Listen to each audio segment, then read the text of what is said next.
¿Qué tal? Muy buenas noches ya. Mi nombre es Edgar Díaz, soy especialista en medicina de urgencias y esto es Sala COVID. Durante estos días voy a seguir hablando sobre COVID, por supuesto, y también he agregado el tema de diabetes y sus complicaciones, etcétera. Eh, Me han dicho, bueno, oye Edgar, entonces ¿ya vas a hablar de diabetes o vas a hablar de COVID? Aquí se llama Sala COVID y voy a seguir hablando de Sala COVID. Pero como efectivamente uno de los factores de riesgo más importantes son diabetes y nuestra población tiene una gran incidencia y prevalencia de diabetes, así como hipertensión y otras, decidí ir abordando cada una de estas enfermedades a lo largo de los siguientes días, tratando de resolver las inquietudes más comunes. Pero por favor, de pronto me escribió alguien y me dice, oye Edgar, entonces ya todo está dicho sobre COVID. No, por favor, no. Apenas estamos comenzando. De hecho, hoy voy a hablar específicamente de varios temas sobre lo que es, qué sabemos ahorita de COVID-19, de este virus SARS-CoV-2, de las vacunas, sobre secuelas de este COVID-19. Sigo tomando y voy a seguir mencionando lo del tema del doctor Grajales y de la situación que vivimos en las salas de urgencias. También alguien me pidió que hablara sobre la insuficiencia renal y diabetes. Ahorita voy a platicar sobre ello.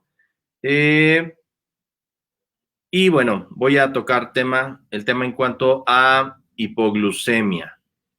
Bueno, comienzo platicándoles cómo me fue en la guardia y esto es como para tener un termómetro de lo que está sucediendo en la Ciudad de México. En nuestro país, ya les he platicado que la epidemia se comporta o esta pandemia se comporta de manera diferente en cada una de nuestras ciudades y cada una de nuestras poblaciones.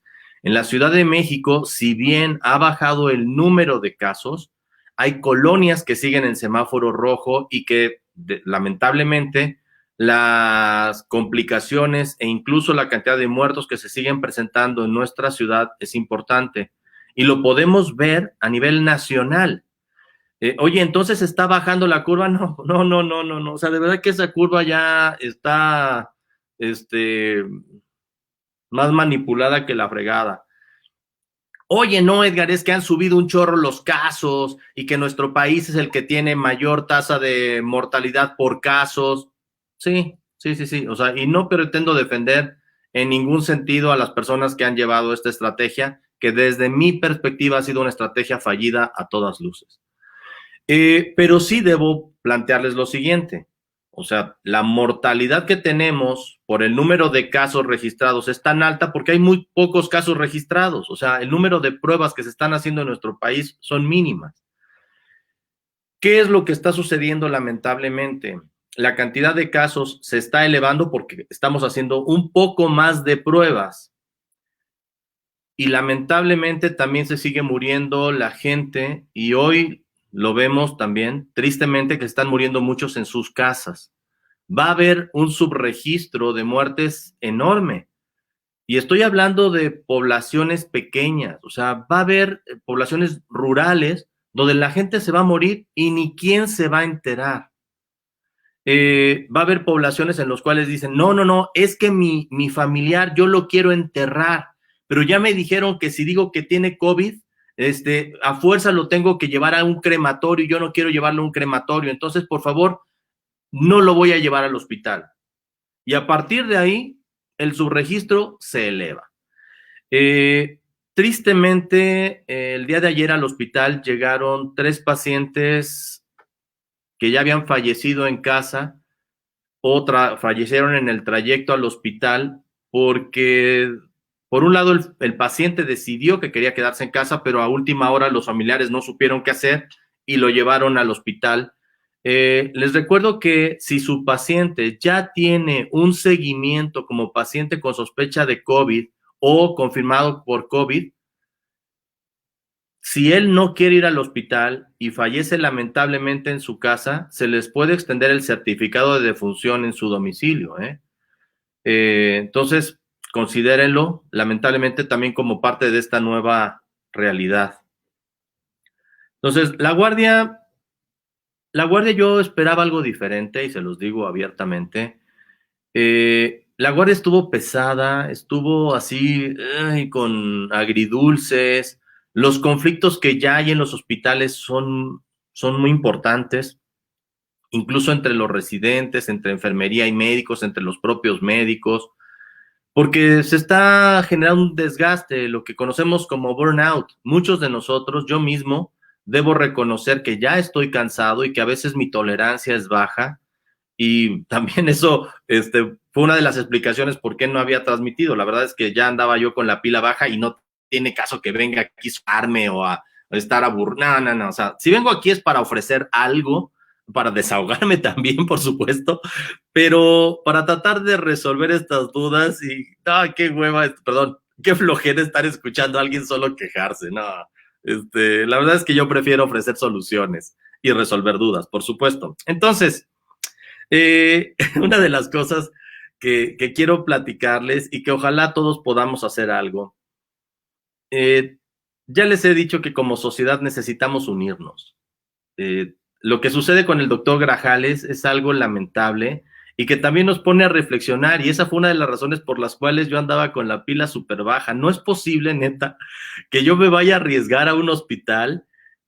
Ok, es para lo que me contraté, dicen. No, la verdad es que lo hago no solo por lo que me pagan, lo hago porque estoy convencido que es lo correcto y porque estoy convencido que puedo hacer la diferencia en ese lugar en donde estoy. Pero sí es tristísimo ver cómo hay malhechores, hay bandidos fuera en la calle, en hoteles de lujo, en sus casas, y que de pronto un médico, por estar haciendo lo correcto, esté hoy encarcelado o que esté con un proceso penal por haber pedido medicamentos que pudieron haber ayudado a un paciente. O sea, no me da la cabeza, no me da el corazón, no me da el alma para entender que nuestro país esté viviendo este tipo de circunstancias. Sin embargo, así sucede. Y como diría Cristina Pacheco, aquí nos tocó vivir. Bueno, entonces, por favor, que quede claro, no está dicho todo sobre COVID. Nuestra situación como país es muy complicada y la diferencia la vamos a hacer nosotros como sociedad. ¿Qué estudios les recomendaría si alguno de ustedes ya presentó COVID, sintomático o asintomático? Porque hoy estamos aprendiendo cosas de esta enfermedad que no sabíamos, y una de ellas es que deja secuelas pulmonares, deja secuelas renales, deja secuelas cerebrales, porque uno de los efectos es en la microcirculación. Entonces, la recomendación, si ustedes ya presentaron COVID, gracias a Dios la libraron, tuvieron un COVID asintomático, leve, moderado, grave o gracias a Dios crítico y la libraron, por favor, deben tener un seguimiento médico y el médico va a decirles qué pruebas les recomienda que se hagan, porque pueden ser pruebas de función respiratoria si es que tuvieron patología respiratoria, prueba de función renal si es que tuvieron patología renal, pruebas de función cardíaca si es que lo que sucedió fue una afección a nivel cardíaco o cerebral. Nos han llegado pacientes con COVID, con eventos vasculares cerebrales, nos han llegado con infartos, nos han llegado con diabetes, con procesos pulmonares. Gran parte de los pacientes están desarrollando problemas respiratorios. Este cansancio que puede durar incluso meses, le llamamos astenia médicamente. Para fines prácticos es este cansancio crónico y puede mantenerse semanas e incluso meses. La dificultad respiratoria puede ser persistente e incluso, lamentablemente, algunos pacientes van a quedar con secuelas el resto de su vida por fibrosis pulmonar secundaria a la lesión. Pero esto es lo que suponemos. Nadie lo sabe porque es una enfermedad nueva. Ahora,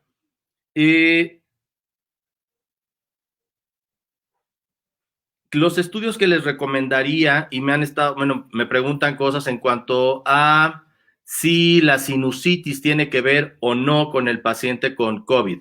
Eso es vía respiratoria superior y por supuesto que si ahí llega el virus, ahí se almacena, puede generar incluso que la PCR, es decir, la prueba para detección del virus, se mantenga positiva por muchísimo tiempo, porque ahí quedan restos del virus y cuando toman la muestra, pues sigues teniendo PCRs positivas incluso por meses, lo del dióxido de cloro, otra vez, miren, yo no recomiendo el dióxido de cloro, yo abiertamente no lo recomiendo, pero si alguien que ustedes conocen que lo sabe utilizar o tiene algún protocolo y lo está haciendo, no soy quien porque tampoco tengo evidencia. Lo que sí, y por favor esto tómenlo en cuenta, lo que sí ya hemos tenido son pacientes con quemaduras de esófago secundarios a la ingesta de dióxido de cloro de manera incorrecta, se le puede llamar así, es decir, ingirieron dióxido de cloro sin diluir y entonces llegaron con lesiones en esófago. Entonces, por favor, tómenlo en cuenta. Bien, ahora, los datos de fibrosis pulmonar, ¿cuáles pueden ser? Dificultad respiratoria persistente, que la oxigenación, y les recuerdo que hoy uno de los aparatitos que debemos tener en casa no solo es el termómetro, sino es nuestro oxímetro de pulso. Vamos a ver cuánto ando saturando hoy. Bueno, ahorita. Ahí está. Estoy saturando 96%. Gracias a Dios eso está bien. Una frecuencia cardíaca de 71. La saturación, les recuerdo que debe ser normalmente arriba de 90. Si la saturación está debajo de 90, ya tuviste COVID y está debajo de 90, tienes que acudir con el neumólogo o con tu médico para que valore qué tipo de rehabilitación pulmonar debes seguir y qué estudios son convenientes hacerte, incluyendo una espirometría, una tomografía de control, etcétera. ¿De acuerdo? Pero sí, por favor, recuerden que cada caso es diferente. ¿Qué otra cosa? Y bueno, eso en cuanto a COVID. Voy a hablar ahora de diabetes y de hipoglucemia. Por favor, si tienes familiares con diabetes, te pido que compartas esta página. Les aseguro que les conviene o nos conviene a todos, porque otra vez, una persona que tiene diabetes, la acepta, lleva un manejo adecuado, el pronóstico es buenísimo. O sea, puede llevar un estilo de vida completamente saludable. Entonces, si tú conoces a alguien con diabetes, por favor, compártele este link. Te aseguro que en algún momento te lo va a agradecer y no es alabanza en boca propia, no, al contrario, sino porque estoy dispuesto a hacer lo necesario para orientarlos en este sentido. Y hoy voy a hablar sobre hipoglucemia. Y uno de los links que les voy a dejar aquí es de una de las páginas más prestigiadas en cuanto al manejo de diabetes y en este caso de hipoglucemia. Entonces, por favor, aquí si tienen más dudas sobre hipoglucemia, ahí les voy a dejar el link, ¿de acuerdo? Primero vamos a hablar sobre qué es eso de hipoglucemia. Dicen que todos los extremos son malos. Los pacientes con diabetes tienen una alteración en el metabolismo de los carbohidratos y lo común es que presenten elevaciones en la glucosa, pero también es malo que la glucosa baje demasiado. Cuando la glucosa está por debajo de 60, muchas veces las personas empiezan o empezamos a tener manifestaciones de hipoglucemia. Y recuerden que el cerebro solo vive de glucosa y oxígeno. Ahora, ¿qué es la hipoglucemia? Es baja en la glucosa en sangre. Eso es la hipoglucemia. Ahora, ¿cómo identificarla? Una persona que presenta diabetes y que está tomando medicamentos para control de su azúcar y que de pronto no desayuna, por alguna razón se le olvidó desayunar, o no tuvo hambre, o presentó vómito, o tuvo diarrea, lo que ustedes quieran, la glucosa puede bajar. Y ahorita voy a decirles también qué condiciones pueden favorecer la presencia de hipoglucemia. ¿Cómo identificarla? La hipoglucemia se manifiesta por alteraciones mentales. El paciente puede estar irritable, puede estar somnoliento, puede estar incluso inconsciente. Y cuando la hipoglucemia llega a ser severa, el paciente no responde absolutamente a nada, puede estar con salivación profusa e incluso presentar crisis convulsivas. Si una persona presenta hipoglucemia, se toma con su aparatito la glucosa y está por debajo de 80 y se siente cansado, lo ves pálido, lo ves frío, pero la persona todavía responde, le puedes dar alimentos con glucosa. ¿Cuáles son estos alimentos con glucosa? Le puedes dar una galleta, una barra de granola, le puedes dar un jugo de naranja e incluso un refresco tal cual, un refresco de frutas, un jugo de fruta que tiene gran contenido de glucosa y con eso la persona se va a sentir mejor. Pero si una persona no responde, es momento de que llegue el servicio de emergencia. Si una persona no responde, alguien te responde, es decir, marca el 911. ¿Por qué? Porque si tú le intentas dar alimentos a alguien que está inconsciente, puede ser que la persona broncoaspire. Por eso debemos ser muy cuidadosos en cuanto a cómo prevenir la hipoglucemia. Un paciente con diabetes que está tomando un medicamento para el control de su azúcar debe llevar una alimentación sana. En la próxima cápsula, el día de mañana, les voy a dejar un ejemplo de una dieta adecuada o sugerida para una persona con diabetes promedio. Debe ser desayuno, entremés, comida, entremés y cena, es decir, algo que conocemos como dieta en quintos. Y debe ser una alimentación sana para tratar de mantener los niveles de glucosa estables. Ahora, si una persona, por alguna razón, y me voy a explicar de esta forma, le acaban de cambiar el medicamento o por equivocación se tomó doble dosis de medicamento, el azúcar puede bajar y puede dar estas manifestaciones. Si el paciente se mantiene alerta, como les comentaba, hay que darles alimento, pero si empieza a deteriorarse, hay que llevarlo a la sala de urgencias. Ahora, un paciente que tiene falla renal, ajuste en el medicamento, que voy a explicarme de esta manera. Te acaban de diagnosticar diabetes y te dicen que ajustes tu alimentación, ajustas tu alimentación. El médico te revalora y te dice, ¿sabes qué? Me parece que no estamos logrando las metas adecuadas, vamos a darte un medicamento que ayuda para disminuir los niveles de glucosa. Perfecto. Y tú en tu afán de lograr estas metas, bajas todavía más tu aporte calórico y aparte te tomas el medicamento, entonces puedes presentar disminución en la glucosa en sangre. O bien, cuando ya llevas muchos años con diabetes y de pronto los riñones empiezan a fallar, algunos de los medicamentos que sirven para el control de la diabetes se eliminan por los riñones. Y entonces la vida media de estos medicamentos se alarga. Quiere decir que tiene un efecto mayor. Entonces, estos pacientes también pueden hacer disminución en la glucosa de manera recurrente. Y entonces son los pacientes que llegan a la sala de urgencias, los canalizan, le ponen azúcar, solución glucosada pues, despiertan, se van a su casa y regresan a las pocas horas porque les volvió a bajar el azúcar. Los pacientes que tienen falla renal, toman medicamentos para bajar el azúcar, deben estar en observación por lo menos 72 horas, ¿de acuerdo?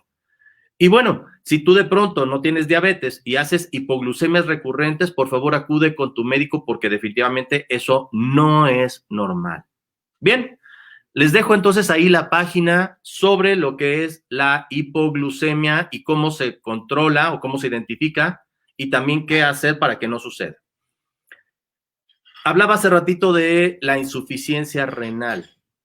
Bueno, lamentablemente en nuestro país, una de las consecuencias más graves y más comunes que tiene una persona con diabetes mellitus de larga evolución es la insuficiencia renal crónica o enfermedad renal crónica. Esta enfermedad renal crónica se caracteriza por una disminución en la función de los riñones para eliminar las sustancias que debería eliminar. Entonces se empiezan a acostumbrar a esto primero y después se empiezan a elevar y si no los atendemos de manera temprana, esto se va incrementando hasta que es necesario darle terapia de sustitución renal. ¿Como cuál? Como diálisis peritoneal o hemodiálisis. En estos pacientes, tendríamos que considerar este tipo de tratamiento, primero farmacológico y después sustitutivo. En algún momento vamos a tocar el tema solo de diálisis peritoneal y de hemodiálisis, ¿sí? Pero bueno, por favor, tómenlo en cuenta.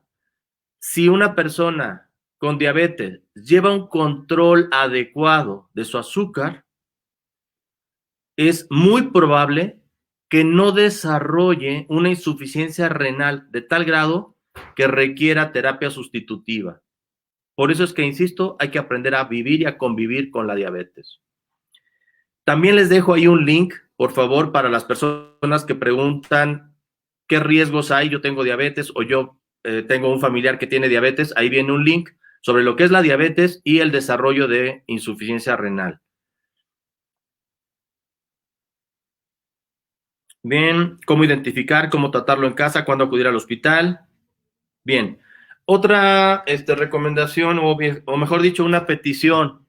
Ayer tuvimos unos casos en cuanto a que requerían pasarles sangre o hemoderivados y no había en el hospital.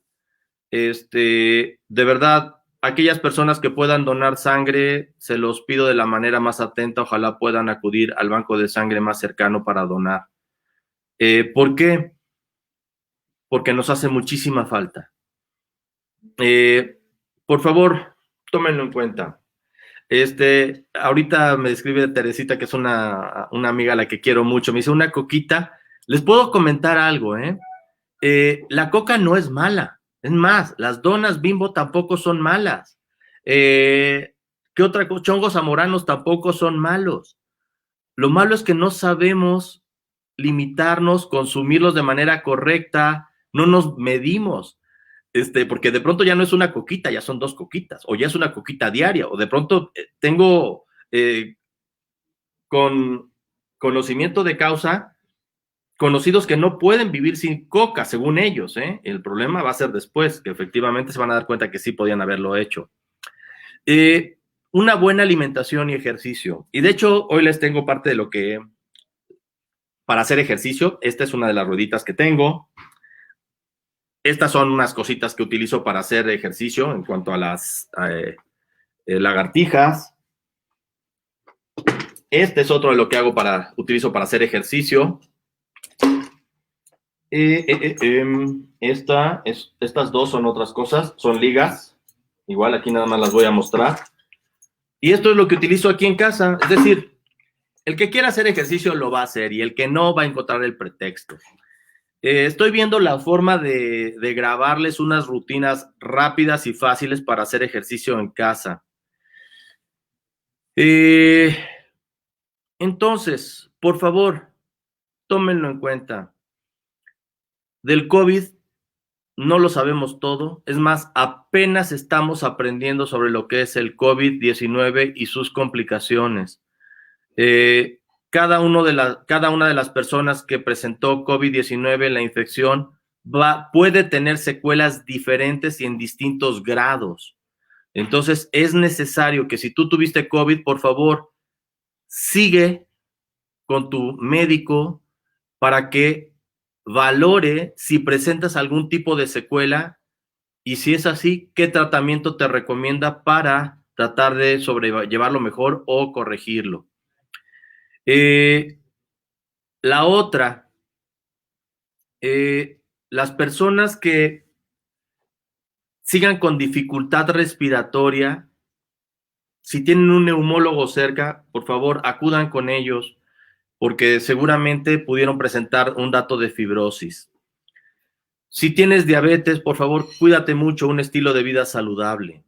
Me pidieron que hablara sobre hipertensión. Para la hipertensión voy a dar varias sesiones continuas, ya que terminemos con lo referente a diabetes. Hoy hablé sobre hipoglucemia, su detección, su prevención, su manejo en casa y cuándo acudir a urgencias.